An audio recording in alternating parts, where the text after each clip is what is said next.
Oh, now they need to see my birth certificate. Honey, where do we keep the birth certificates? Why? Buying socks? Socks. I'll check upstairs. It's easy to be unsafe online. You're the best! Now it's easy to help protect yourself. Norton 360 with LifeLock gives you device security, a VPN for online privacy, and identity theft protection, all in one. Opt in to cyber safety. Save 25% or more off your first year at norton.com/news. So it doesn't sound like we're receiving the audio over the broadcast, but I know Richard is saying something inspirational, as he always does. This is library. Hey! Oh, you can see him now? So we are on the re-entry portion of our flight now, and the mission Super Hyper Local Sunday with Brian Suits. But we start with breaking news from Hollywood. People stabbed and shot in I am telling each and every one of you right now, this is the last new ownership press conference I will ever attend. It looks like we're coming to a stop out here. The door is open. This guy is getting out of the vehicle. What? Oh, he's got a gun. He has got a gun. No. This is not going to end very well. That's why I'm voting for Eric Garcetti. Super Hyper Local Sunday with Brian Suits on KFI. Eric Garcetti wants to leave a letter to his successor, just giving that successor a heads up about how awesome, what an amazing list of things lie in Los Angeles' future. We'll get to that here in just a second. Hey, welcome to Super Hyper Local Sunday, your chance to catch up on everything that happened here in the Southland so that you can win your really, really hot Flex Alert Cal ISO Monday. And for the 19 million of us that live south of Santa Barbara in this little place we call the Southland, it's going to be HOT hot. I'm really surprised at the difference. You know, it was 113 at my house. Wait. This mic thing is in the way. I have to make eye contact with David or else I think he's making faces. It was 113 at my house, and then I'm in the Newhall Pass, 14 out of the 5. Suddenly it's 87. So I don't get it. How did you guys get off? How come it wasn't hot as dog balls down here? Man, it's been hot over here all day. Okay, but 87 isn't 113. It was 107 in my neck of the woods. Oh, really? Okay. Well, all right. I'll take that. I'll accept that as long as I have a general rule. If I'm uncomfortable, everybody else has to be uncomfortable too. And I was telling Kayla earlier, my daughter had one of the worst ideas I've ever heard. She saw right now there's a thing, and some of her favorite YouTubers are doing it, and some of them down here in LA. But there's a thing where you go to Death Valley, to the main visitor center, and you take a selfie next to the digital thermometer. And it's like a world record. Yesterday it was 133, Friday it was 133. I guess Saturday it was 133. Today it was 133 again. And she said her great worst idea of all time was, let's go up there tomorrow.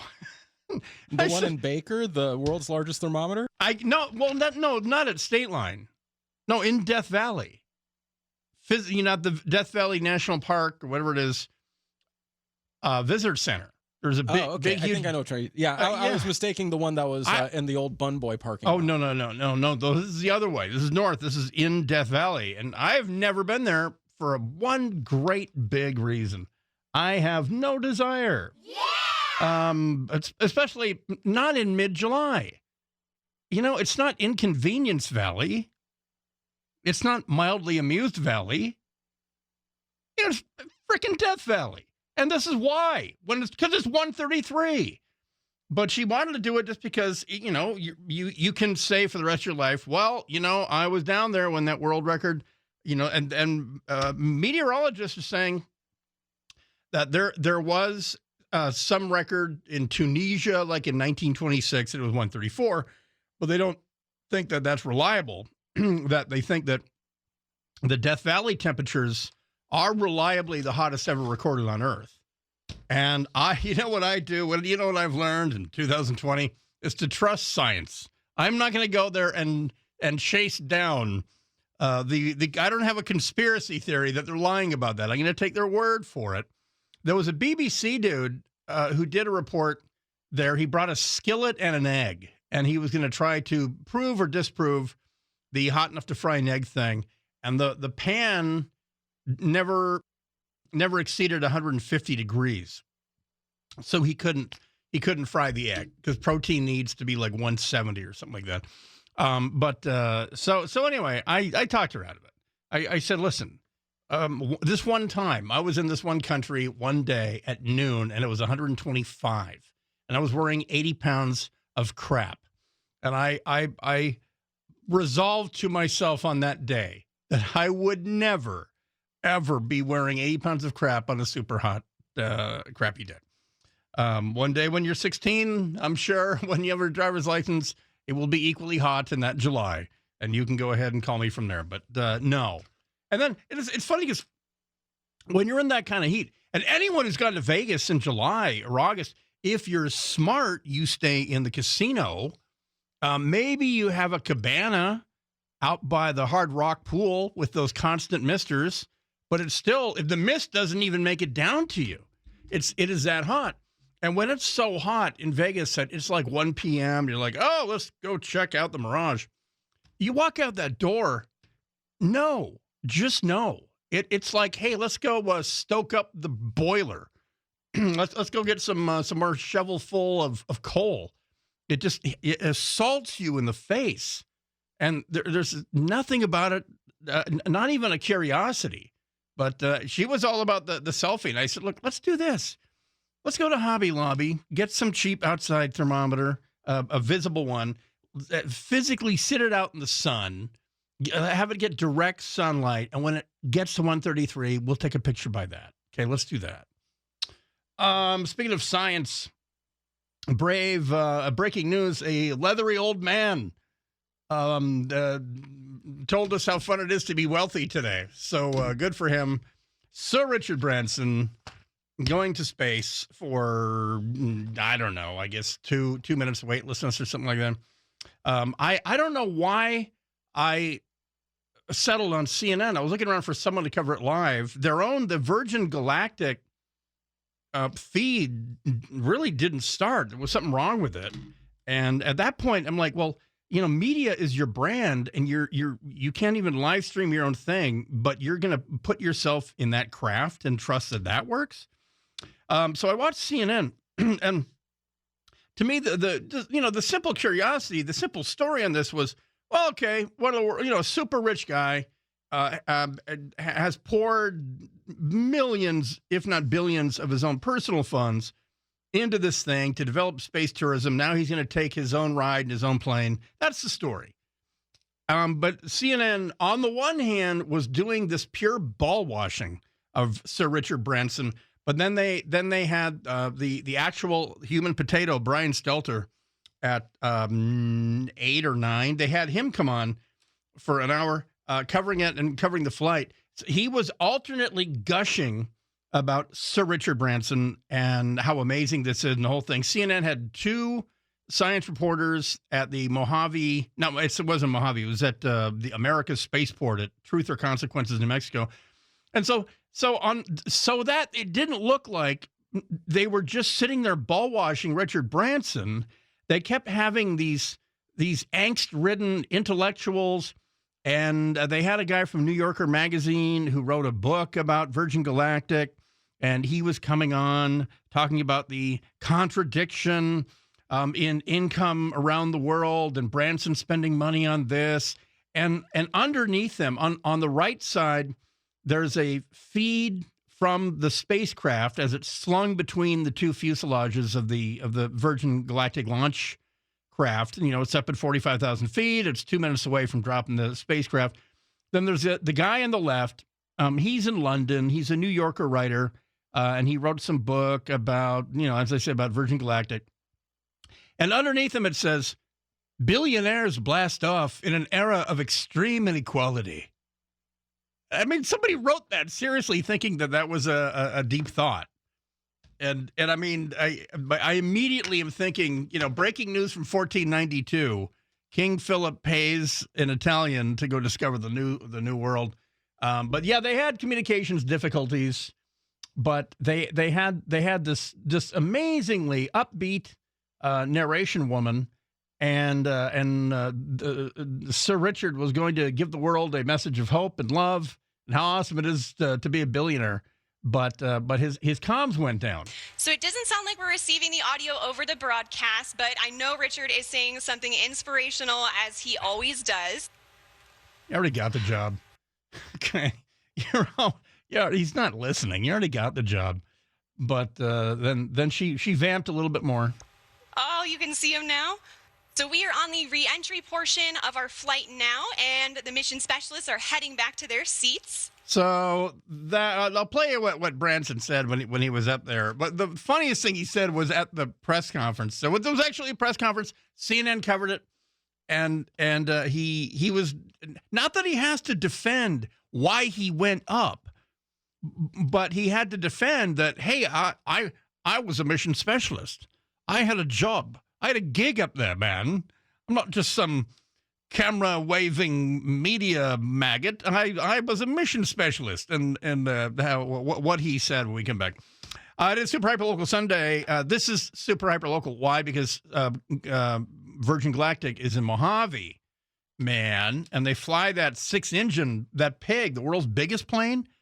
I forget what they call it. But this is the one that's going to be carrying the big satellite launching rockets. They've flown that around the Antelope Valley. I mean, it's monstrous. It is literally the world's largest aircraft. It's two aircraft that met in the middle. That cut their left and right arms off and sewed their bodies together. Back in a second, KFI AM 640. It is Super Hyper Local Sunday, live everywhere on the iHeart Radio app.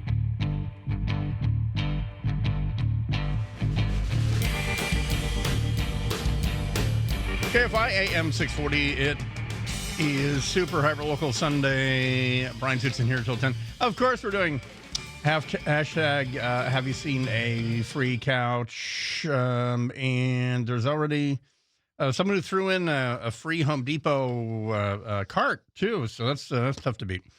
But and we'll get to how will L.A. pick its next mayor? And should you care? You know the answer there. But victory over Garcetti Day is coming. I'm not sure when his last day is. Wouldn't we know? Oh, no, that's right. He has to get confirmed. That's right. But that'll be, speaking of ball washing, that'll be really easy. So I don't know how India is going to take it that the guy who's in charge of America's biggest crap hole is going to go and go to India. I mean, maybe a guy would, but anyway. I'm sure he'll watch Slumdog Millionaire as prep or something. So the deal was, I think Fox did it. Everyone did it. It was with free programming at 7:30 in the morning. And so everyone covered the Virgin Galactic Sir Richard Branson flight, and CNN covered it. It was supposed to be, you were supposed to be hearing Branson mic'd after they launched and got up to Mach 2.3 or something like that. But they had a peppy narrator. So it doesn't. Oh wait, here we go. Here's peppy narrator. 3, 2, 1. Release, release, release. Clean release. Ignition. It dropped away Good from the rocket plane. motor burn. Now the rocket's going, just spewing There's gouts Mach of 1, smoke out. trimming now. Mach 1. Trim That's awesome. complete. Unity is pointed directly up and heading to space. And 60 seconds, and that is a full duration burn, folks. We are headed to space. Voice kind of getting annoying. The pilots are now unlocking the feather, and as soon as we cross the boundary to space, we'll hear a word from our founder, Sir Richard Branson. She sounds really excited, doesn't she? And she thinks she can hear this. But his comms are wrong. So it doesn't sound like we're receiving the audio over the broadcast, but I know Richard is saying something inspirational, as he always does. Because that is what he does. Boo. I can't stay mad at him. Oh, you can see him now? So we are on the re-entry portion of our flight now, and the mission specialists are heading back to their seats. So this is supposed to be the inspirational moment. He's up in space. His grandkids are down there on the ground in New Mexico. They're in Truth or Consequences, New Mexico. And here's Grandpa with some inspiring words. Oh, wait, that's not it. Here's Grandpa with the inspiring words. Well, I've done some ridiculous things in my lifetime. That was really Okay, but ridiculous. hello? I can't wait for Virgin 1. If you can hear me, click your mic twice, son. We are just about 1,000 feet above the field now and on final. There you go. We actually have the thing of what he did say from in there, but you were supposed to be able to hear this. Part of the issue is that he just had, this was what was crazy. You know the old school earbuds that you plug in and then the mic is hanging off the left earbud and it's hardwired in there? I don't know. Do most people have Bluetooth earbuds now? I haven't had those wire-in ones in a long time. But that's what he had. He's up in a spaceship. He doesn't have a boom mic like an aviator, like a pilot mic with a little foam mic shield. He's on some, like he's rolling calls in Vegas or something. And he's up there in the spaceship, and we can't hear him. It was. You understand? I'm an audiophile. It's my living. I get annoyed at a bad connection. Anyway, he did actually say something. All the quote mission specialists unbuckled from their seats and were just spinning around and all this. And here is Sir Richard Branson with his inspiring actual words. I was once a child with a dream, looking up to the stars. Now I'm an adult in a spaceship with lots of other wonderful adults looking down to our beautiful, beautiful Earth. To the next generation of dreamers, if we can do this, just imagine what you can do. Yay! He's amazingly leathery. I mean, it's you know what, he skis and he's out in the sun all the time, but man, he wishes he had gone SPF 50 when he was like 19. So as you can hear, they're frolicking, you know, and they had these so-called mission specialists and all that. They were doing nothing but spinning around. He was buckled in. He said at the press conference. You know, the question was, well, what, you know, your role was as mission specialist. What did you do? And he said, well, you know, I was a mission specialist, and I was my research was on passenger experience. And it's like, no, you're a billionaire. The correct answer is none. That's the answer. Oh, my mission. What was my mission? None. Okay, none your damn business, because I own the frickin' spaceship. That's my mission. How about that? I'm like, hey, you like apples?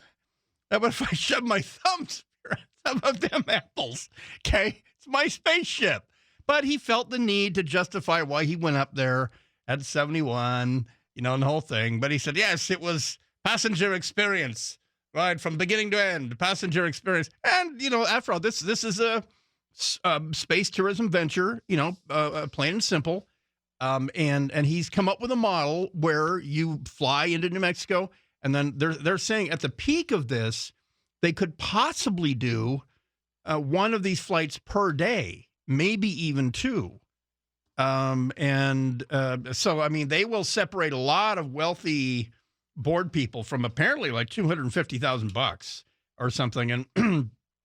And you can say, okay, they go high enough to fit the American definition of astronaut. You can see the curvature of the Earth and all that, and that must be astounding. But, like, you know, the Air Force has like 300 people that have done this. And there's several hundred people who have been to space and all that. So he's given a speech like, you know, like he's landing on the moon or something. It's just. I was once a child with a dream, looking up to the stars. Yeah, okay. Anyway, let's make sure you don't misspell any of that on the plaque. Back in a second. What will we do? The great helmsman is leaving for India. How will L.A. select its next mayor? We'll be back right after. And do they even have to? That and more. It's Super Hyper Local Sunday. Brian Suits in here till 10 KFI AM 640 live everywhere on the iHeartRadio app. Now serving B24 at DMV window number 7. Okay, Jim, we're next in line. Perfect, Jim. Things are going very smoothly. You remembered the cell phone bill? Yes, and the birth certificate. Nice. We'll have a real ID in no time. That's right. Ready to fly to Carla's graduation and then the big game. Real great work, Jim. You too, Jim. Excuse me, are you talking to yourself? Now serving B25 at window number 10. That's our cue, Jim. Excuse us. Talk yourself into Real ID readiness by May 3rd, 2023. Make a plan at dhs.gov/realid. Welcome to another episode of Ask Tomorrow. I'm your host, Tomorrow. Better sleep makes for a better me, and Casper's Cooling Collection has everything hot sleepers need to keep cool all night long, like the Wave Hybrid Snow Mattress for over 12 hours of cooler sleep. Okay, next caller. Hi, Tomorrow. I need to break up with my boyfriend. Any suggestions? Get him a breathable mattress protector. It helps hot sleepers stay cool. I think I'll just go with flowers. Yeah, none of my exes appreciated the mattress protector either. Casper, love your tomorrow. KFI AM 640. It is Super Hyperlocal Sunday. Brian sits in here until 10. And by the way, heads up, there were, and there are ongoing protests across Cuba that started up today in 32 different cities. And Senator Marco Rubio has made a bunch of statements because the president of Cuba, Diaz-Miguel, he denounced forcefully the people that are out protesting and called his security forces to a condition of combat. And so the American State Department said, everyone calm down. Violence, there's no cause for violence for any reason. I'd say, well, self-defense, and like these people want to be free and stuff like that. So what's evidently happening is it's a combination of their lockdown is the only option they have. Their vaunted free health system, and I don't see Senator Bernie Sanders commenting tonight on any of this or AOC, but their vaunted health system has absolutely failed them here in the pandemic, and their only non-pharmaceutical intervention is lockdown, and so that means no one is working. There's no food distribution, no plan on that, and no end in sight. It's masks and don't be out, and there's a forcible curfew, and people have had it. So that's why they're out on the street. So you're seeing, like, MSNBC and even Twitter are calling it COVID protests. No, not quite what it is. It's that, but people are gathered outside Communist Party headquarters in different towns, and they're chanting "Cuba is not yours" and "Libertad" and all that. And the Cuban Army and National Police Forces are being mobilized, and so the internet is already spotty. They've already tried shutting down the internet in Cuba because the playbook is page 1, shut down the internet. Page 2, lead therapy. So AK-47 therapy. So we'll see. Cal ISO Flex Alert Monday. We'll get to that, but this is not a big surprise. Well, after months of speculation, LA Mayor Eric Garcetti has been tapped for a post in the Biden administration as U.S. ambassador to India. And I don't have the audio, but we were running a story on KFI like on Thursday where he was saying, well, when you're called to serve, you serve. It's like, no, dude, you hold elected office. You're an appointed to mayor. But anyway, it was a tiny turnout that elected him anyway. That's what's sort of frustrating to me.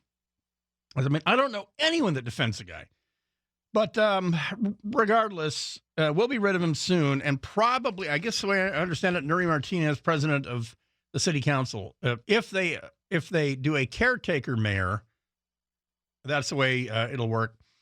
The city council probably won't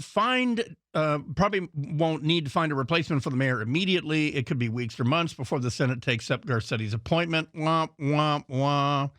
The Senate Foreign Relations Committee would vet the nomination before sending it to the full Senate. Yeah, there's no fire on this. This is what sucks. With a vacancy in the mayor's office, the city council would have the power under the city charter to formally appoint an interim replacement to serve out the remainder of his term. Councilman Mitch O'Farrell, who worked for Garcetti before becoming an elected official himself, viewed that as the most likely scenario, and blah, blah, blah, blah, blah. So the council also has the authority to call a special election when there is a vacancy in the mayor's office, but that term would end at the regular election next year anyway. So O'Farrell and Councilman Paul Krikorian have already argued against that scenario, saying a special election would likely come too close to the upcoming June 2022 municipals and all that. So most likely scenario is Nuri Martinez, the city council president, will be the interim mayor and all that. Oh, you have it? Okay, this is here's David with the hot Garcetti audio. It was like an angel coming and saying, "This is what you're supposed to do next." And I've always been a big believer in instinct. When something feels right, it feels right, and this feels right. Is he just completely full of crap? You know, when you hear him say stuff like this, I love you for that, and I need you now. Wait, play it again, David. This is the angel part. If you didn't know that he says stuff like this, you'd think he was high.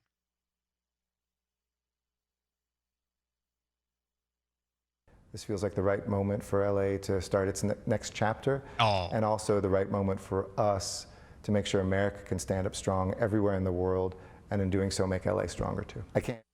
But it felt like an angel. But you find that. I'm going to keep that anyway as a drop. I never heard that. I only heard the thing about serve. He really just said that.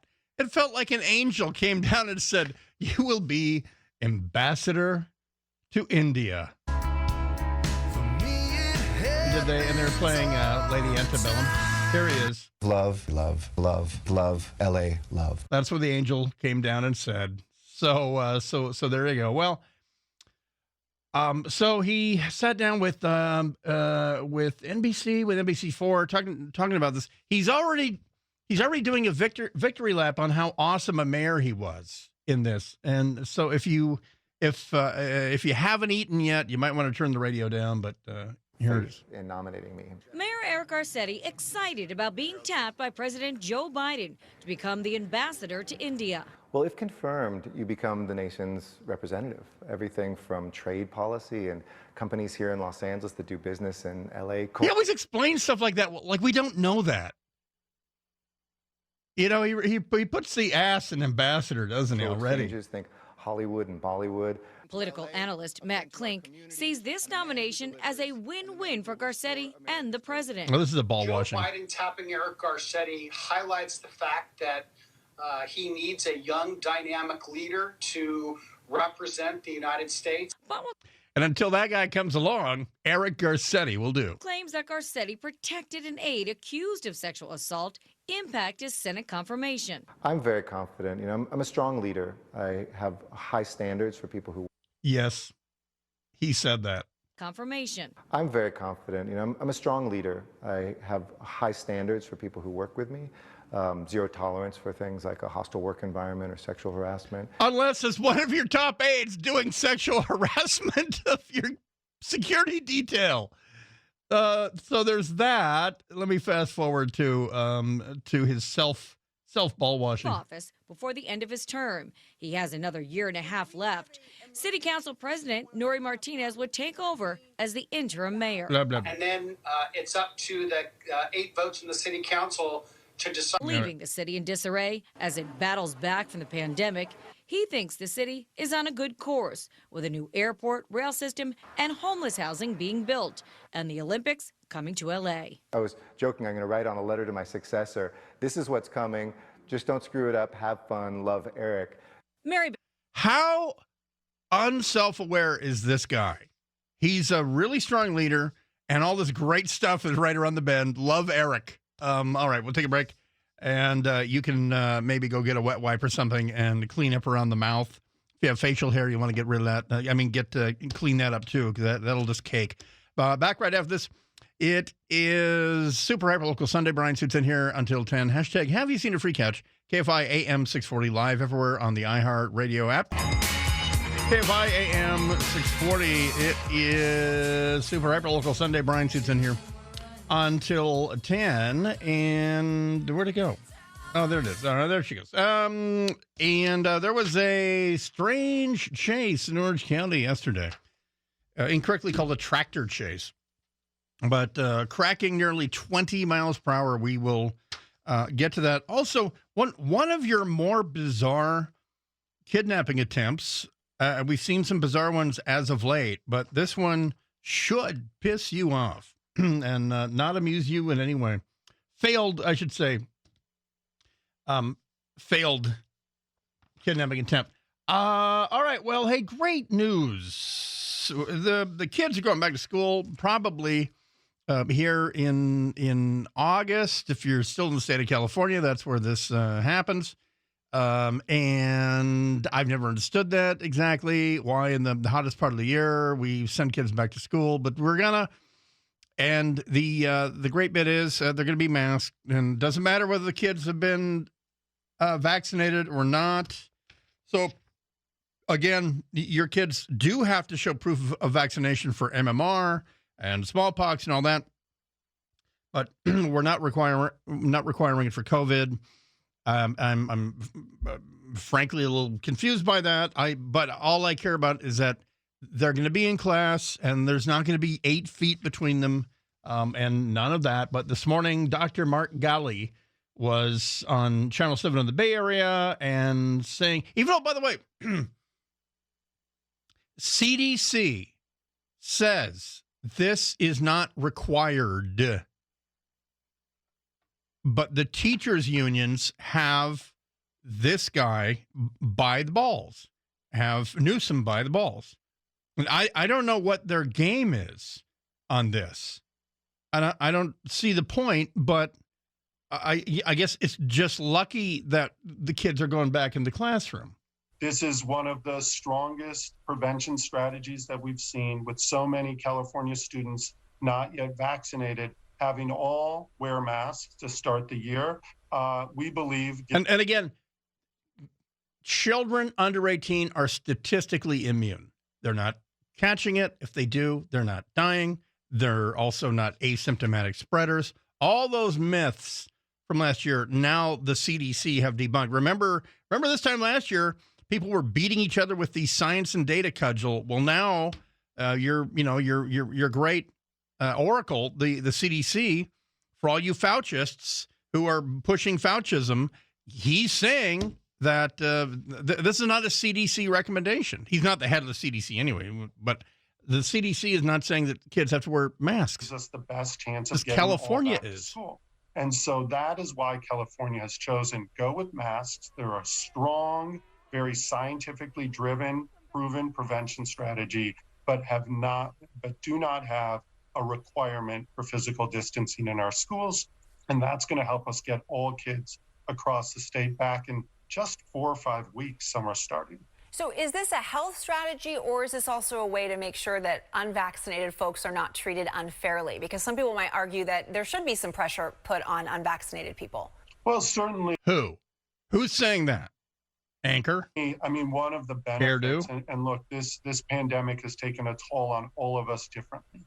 And making sure that young people are coming back to school sort of on even ground where we don't see. Yeah, so don't vax shame, but besides the fact that there is no vaccination that's approved now for children under 12.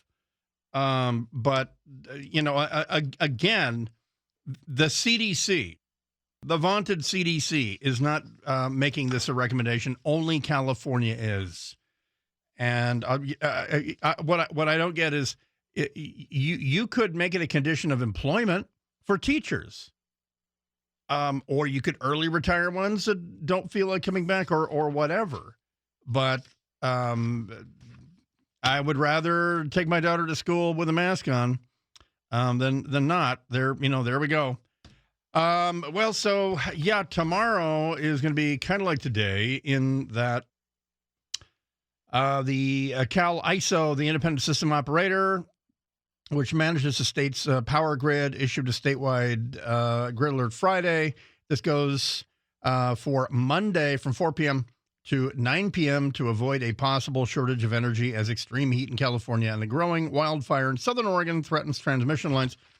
And I believe the conditions tomorrow are going to be that perfect storm, or lack of perfect storm, in that it's going to be up in the Antelope Valley where the wind turbines are, and in Temecula and all that. It's going to be hot as actual dog balls, but there's not going to be any wind.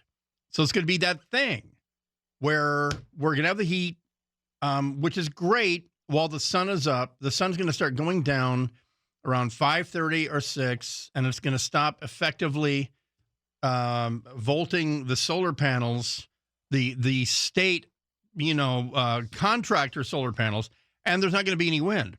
So there's going to be this period around 7 p.m. where demand is way up, and there's not going to be wind, and there's not going to be any more sun. Now, there used to be this thing down in San Onofre that powered 3 million Californians' houses, but it was evil, so it's gone. So anyway, that's the reason for the flex alert. So I don't want to spike the football on this, but those of you who know who I endorse know that this is not my problem. This is not a me problem when the sun goes down. But so anyway, that's that. Get used to it. This is our grid. This is what we're hanging our hat on. In fact, we're going to rely even more on so-called sustainable power. Yet, at the hottest point of the year, we often go days without wind, and then that pesky sun keeps going down at the end of every damn day. There ought to be a law. Back in a second. Yes, the world's most boring pursuit yesterday in Orange County. Unless you're a kid and you're a fan of front end loaders, that and more. It is Super Hyper Local Sunday, hour 2 right after this. KFI AM 640 live everywhere on the iHeartRadio app. Streaming only on Peacock. John Wayne Gacy killed 32. Straight from the killer's mouth. They want you to believe that I alone committed these murders. The new gripping 6-part documentary series, John Wayne Gacy, Devil in Disguise. All episodes streaming now, only on Peacock.